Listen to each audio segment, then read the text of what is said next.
Salam jumpa kembali para pecinta kimia. Berikut ini saya akan memaparkan bahan ajar kimia kelas 11 MIPA materi larutan asam basa yang ketiga, yaitu memahami reaksi asam basa, larutan buffer, dan hidrolisis. Ini sekedar memahami konsep. Selanjutnya nanti akan kita bahas lebih dalam pada materi larutan asam basa selanjutnya. Jangan lupa like dan subscribe dan share ke teman-temanmu yang membutuhkan. Semoga bermanfaat untuk meningkatkan prestasi dalam pembelajaran kimia. Bagaimana memahami reaksi asam basa, larutan penyangga, dan hidrolisis? Baiklah, kita akan bahas yang pertama-tama adalah reaksi asam kuat dengan basa kuat. Ada 3 hal yang perlu diperhatikan. Yang pertama, reaksi asam kuat dengan basa kuat tepat bereaksi atau sama-sama habis bereaksi. Kedua, reaksi asam kuat basa kuat di mana asam kuat berlebih dan basa kuat habis bereaksi. 3. Reaksi asam kuat dengan basa kuat di mana asam kuat habis bereaksi dan basa. Reaksi asam kuat dengan basa kuat tepat bereaksi atau sama-sama habis bereaksi. Reaksi ini akan menghasilkan pH sama dengan 7 atau netral. Maka reaksi ini disebut juga reaksi penggaraman. Contoh, reaksi NaOH 0,1 mol dengan HCl 0,1 mol. Dari reaksi kita tulis dulu NaOH tambah HCl menjadi NaCl ditambah dengan H2O. Mula-mula kita bikin dulu datanya 0,1 mol, HCl-nya 0,1 mol, NaCl dan H2O belum terbentuk. Lalu yang bereaksi, karena ini sama perbandingan mol dan koefisiennya dengan metode reaksi pembatas, maka yang bereaksi juga sama-sama 0,1 mol. Sehingga hasilnya NaOH tidak bersisa dan HCl juga tidak bersisa. Jadi ini tidak usah dihitung lagi, langsung saja kita tentukan bahwa pH-nya sama dengan 7 atau netral. Sekarang kita masuk yang selanjutnya adalah reaksi asam kuat dengan basa kuat, di mana asam kuat berlebih dan basa kuat habis bereaksi. Reaksi ini akan menghasilkan pH lebih di bawah 7 atau bersifat asam. Contoh, reaksi NaOH 0,1 mol dengan HCl 0,2 mol. Kita buat dulu reaksi seperti tadi, NaOH ditambah dengan HCl menjadi NaCl ditambah H2O. Mula-mula NaOH 0,1 mol, HCl 0,2 mol. Bereaksi dengan reaksi pembatas diketahui NaOH 0,1 mol yang bereaksi, HCl-nya ada juga 0,1 mol. Maka dalam keadaan sisanya NaOH tidak bersisa, HCl masih bersisa 0,1 mol. Jadi untuk menentukan konsentrasi H plusnya kita tentukan rumus M kali A, dengan A adalah valensi asam kuat. Jadi kita bisa menentukan pH-nya langsung dari rumus ini. Selanjutnya adalah reaksi asam kuat dengan basa kuat, di mana asam kuat habis bereaksi dan basa kuat berlebih. Reaksi ini akan menghasilkan pH lebih besar dari 7 atau bersifat basa. Contoh, reaksi NaOH 0,2 mol dengan HCl 0,1 mol. Sama seperti tadi kita buat reaksi NaOH ditambah HCl menjadi NaCl ditambah H2O. Mula-mula NaOH 0,2 mol, HCl 0,1 mol. Bereaksi NaOH yang bereaksi 0,1 mol, HCl-nya juga 0,1 mol, maka sisanya NaOH adalah 0,1 mol.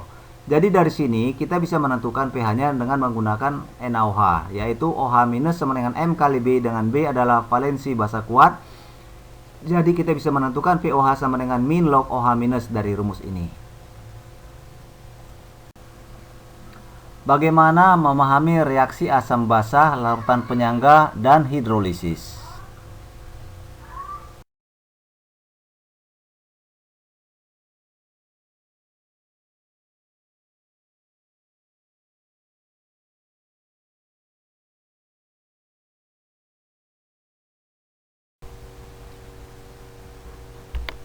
Selanjutnya adalah reaksi asam kuat dengan basa lemah, di mana asam kuat habis bereaksi dan basa lemah berlebih. Reaksi ini akan menghasilkan larutan penyangga basah karena basanya yang berlebih. Contoh, reaksi 0,1 mol HCl dengan 0,2 mol NH4OH. NH4OH ditambah HCl akan menghasilkan NH4Cl ditambah H2O. Jadi mula-mula NH4OH sebagai basa lemah ini sebanyak 0,2 mol, HCl 0,1 mol. Lalu bereaksi NH4OH-nya dengan reaksi pembatas didapat bahwa NH4OH itu bereaksi 0,1 mol, HCl 0,1 mol.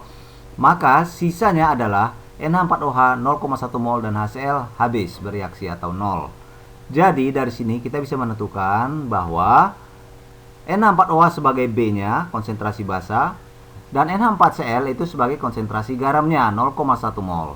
Jadi konsentrasi OH- sama dengan Kb dikali B per G. Ini adalah rumus untuk larutan penyangga basa.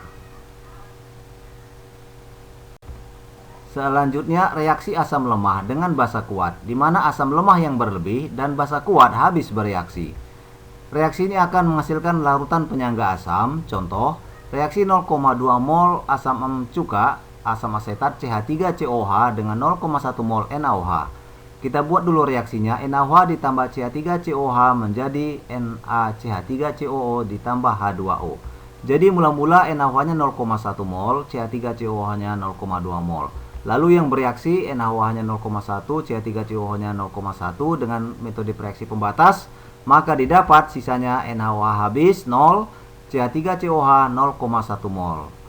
Jadi sebagai asam lemah yang berlebih, maka kita bisa menentukan bahwa CH3COH sebagai A dan NaCH3COH itu adalah natrium asetat sebagai konsentrasi garamnya atau G-nya. Dengan demikian, konsentrasi H+ sama dengan Ka dikali A per G. Selanjutnya kita akan membahas mengenai konsep hidrolisis. Ada 3 hal yang perlu diperhatikan. Yang pertama, reaksi asam kuat dengan basa lemah tepat bereaksi atau sama-sama habis bereaksi. Yang kedua, reaksi asam lemah dengan basa kuat tepat bereaksi atau sama-sama habis bereaksi. Yang ketiga, reaksi asam lemah dengan basa lemah juga tepat bereaksi atau sama-sama habis bereaksi. Kita akan membahas ini satu persatu konsepnya. Yang pertama, reaksi asam kuat dengan basa lemah tepat bereaksi atau sama-sama habis bereaksi. Reaksi ini akan mengalami hidrolisis asam. Contoh, reaksi 0,1 mol HCl dengan 0,1 mol NH4OH. Jadi kita buat reaksi NH4OH ditambah HCl menjadi NH4Cl ditambah H2O. Jadi mula-mula sama-sama 0,1 mol. Lalu yang kita hitung yang bereaksi dengan menggunakan prinsip reaksi pembatas, maka didapat sama-sama 0,1 mol. Jadi sisanya adalah habis sama-sama 0. Tapi di sini ada terbentuk garam NH4Cl sebanyak 0,1 mol yang saya buat dalam warna merah. Dengan demikian, kita bisa membuat bahwa konsentrasi H+ sama dengan akar Kw per Kb kali Mg. Mg itu adalah konsentrasi dari garamnya.